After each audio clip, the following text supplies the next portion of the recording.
Hello, today we are going to learn about parts of speech. But before starting the session, I would like to share Aristotle's quote saying that in making a speech, one must study 3 points. First, the means of producing persuasion. Second, the language. Third, the proper arrangement of the various parts of the speech.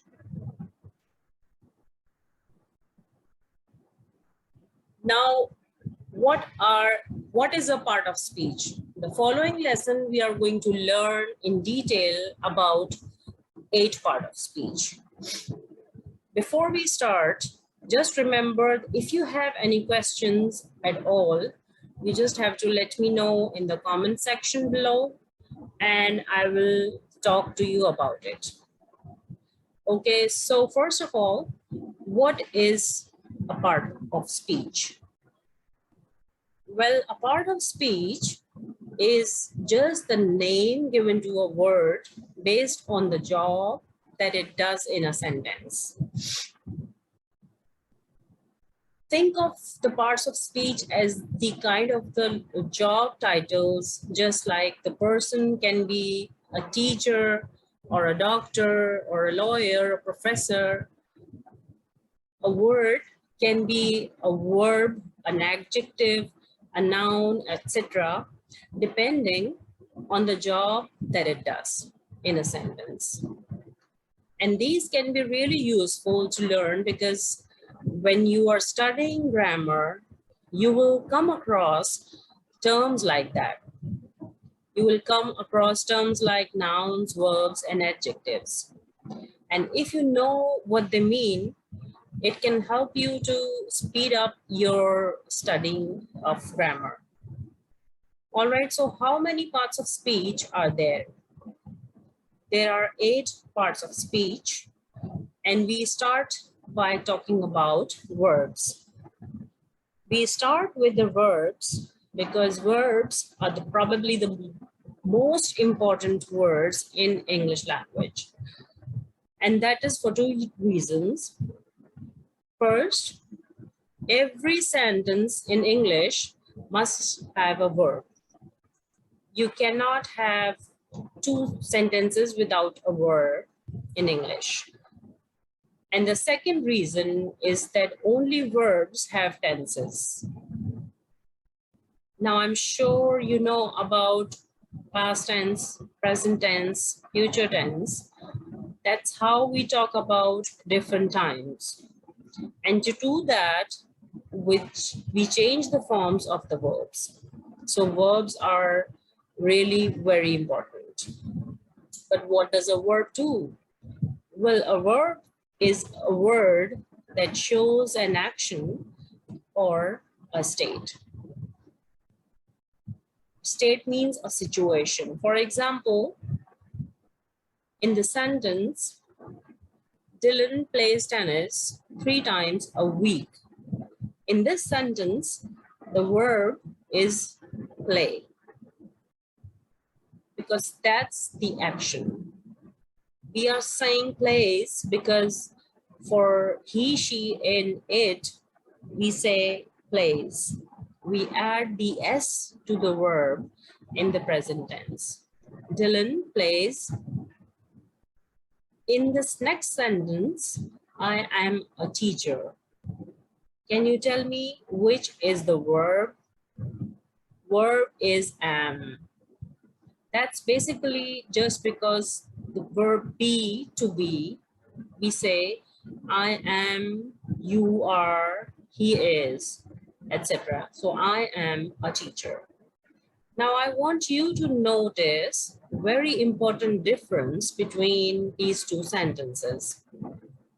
Notice that in the first sentence, we are talking about a physical action because playing is something that we do physically. But in the second sentence, we are not talking about any physical action. We are just saying, I am a teacher. We call that a state. And that means the situation. So verbs can show actions or they can show state or situations. Those are the two types of verbs. Okay, the next part of the speech is noun. A noun is the name given to a person, place, animal, thing, feeling, or idea. For example, here's a sentence with a lot of nouns. Rosie went to Malta on vacation with her family last year.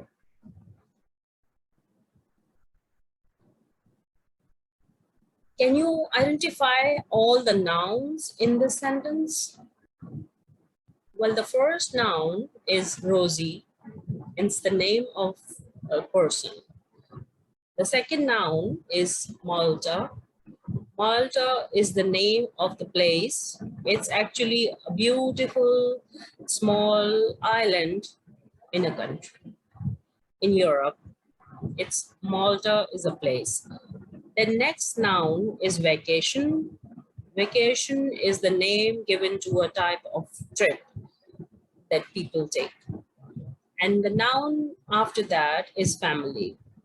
What's a family? Family is a group of people who are related, mothers, fathers, sons, daughters, brothers, sisters, etc. And the last noun of the sentence is year. Year is the just 365 days or the time that it takes the earth to go around the sun. So, of course, the nouns can also be animals like dogs, cats, or a noun could be a thing like watch, pen, blackboard, t-shirt, etc. Or it could be a feeling such as love or anger or hate. So those are all nouns. What's the pronoun? A pronoun is a word that replaces a noun. Replaces means it takes the place of a noun. But you might ask, why should a pronoun do that? Well, take a look at this sentence. Melvin is at the movies with Melvin's friends. Melvin really enjoys spending time with Melvin's friends. Now, of course, that sounds really stupid. And that is because, can you tell me why? Can you tell me what the problem is in this sentence? Well, the problem is it that we keep repeating Melvin, Melvin, and Melvin's friends. That is very unnatural. We don't talk like that. And to avoid that kind of repetition, we can use pronouns. So can you tell me where you would use pronouns in those two sentences?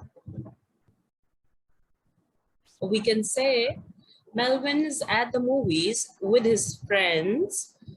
He really enjoys spending time with his friends. There are three pronouns there, his, he, and his.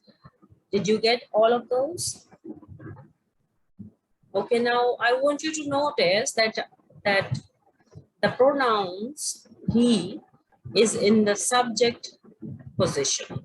He is the subject of the verb enjoy. Who enjoys? He enjoys. And the pronoun his friends is in the object, his. Now to replace a noun in the subject position, like Melvin, for example, we use what are called subject pronouns. These are I, you, we, they, he, she, it. And to replace the noun in the object position, can you guess what we use? we use object pronouns. Those are me, you, us, them, him, her, and it. Now, there are other pronouns in English, such as his, hers, this, that, etc. But we will talk about them in more detail when we come to the lesson on pronouns. For now, just remember that a pronoun replaces a noun to avoid the repetition and to make our speech sound more natural. Okay, the next part of the speech is the adjective. An adjective is a word that gives us information about a noun or a pronoun. Have a look at the sentence.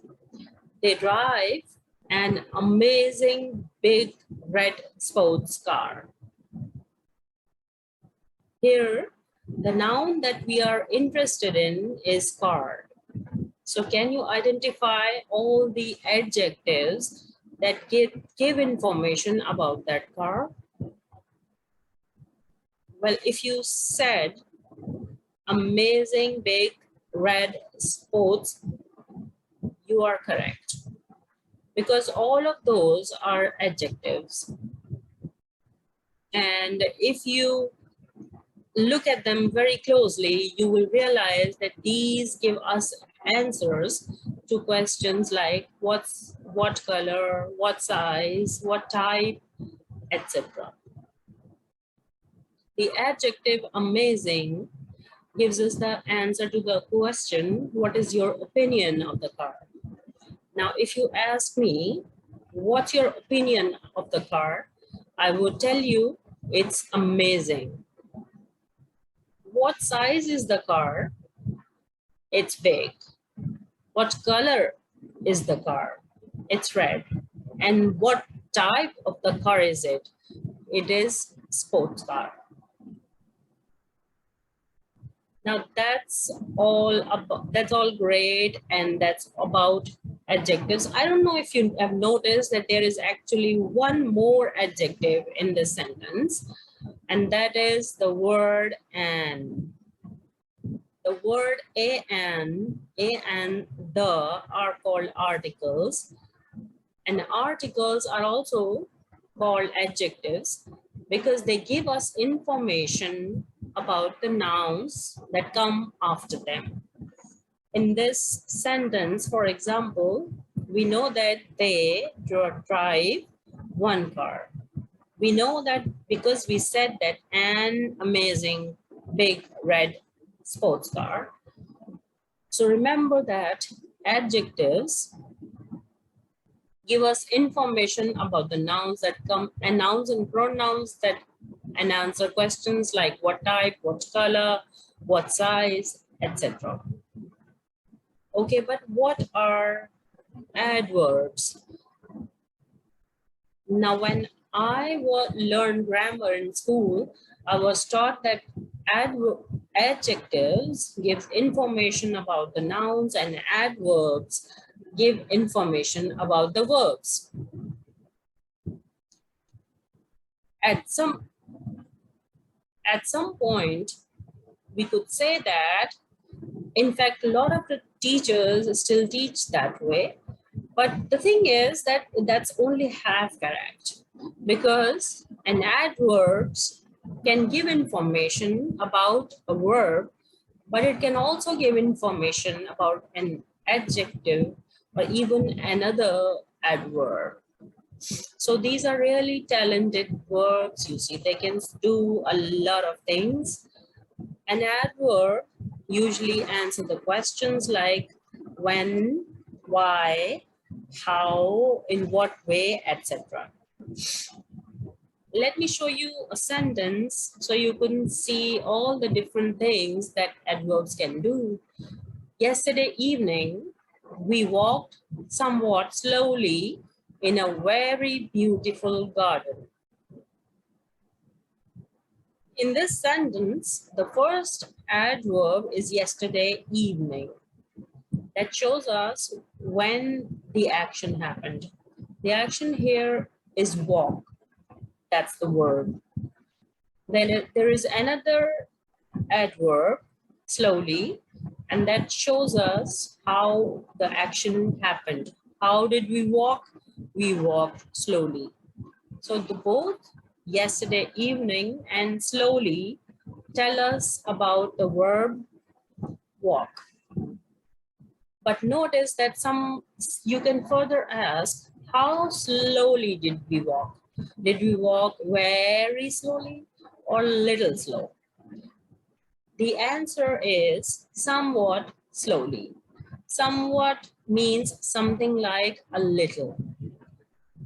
Now notice that somewhat is actually giving us information about slowly.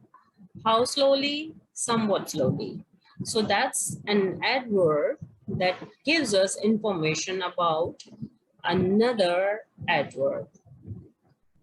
And there is yet another one, very, where that adverb is giving us the information about beautiful. Beautiful is an adjective. So you see all the different kinds of things that adverbs can do. The next type of parts of speech is prepositions. Prepositions are words like in, on, by, at, from, with, before, and after. These words helps us to show relationship in time, place, and position. For example, here is a common thing that we say to the people that we know a lot. I'll see you at the office on Monday.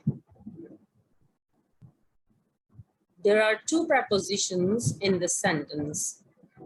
Can you say which those are? The preposition are at and on. The first preposition at shows us the place. Where? At the office. And the second preposition on shows us time. When? On Monday. So that's what prepositions do.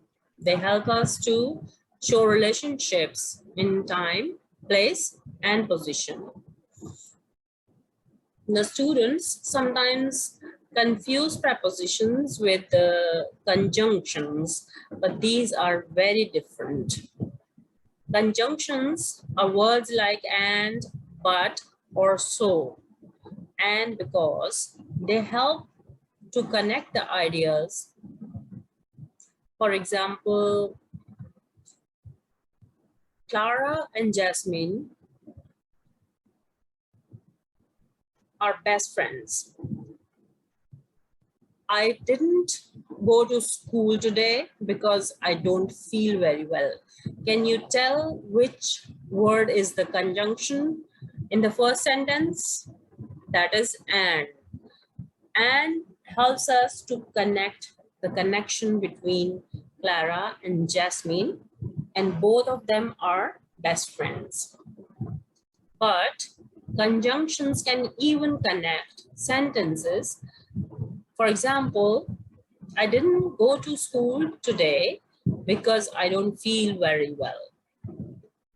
Here, there are two sentences. We call them clauses.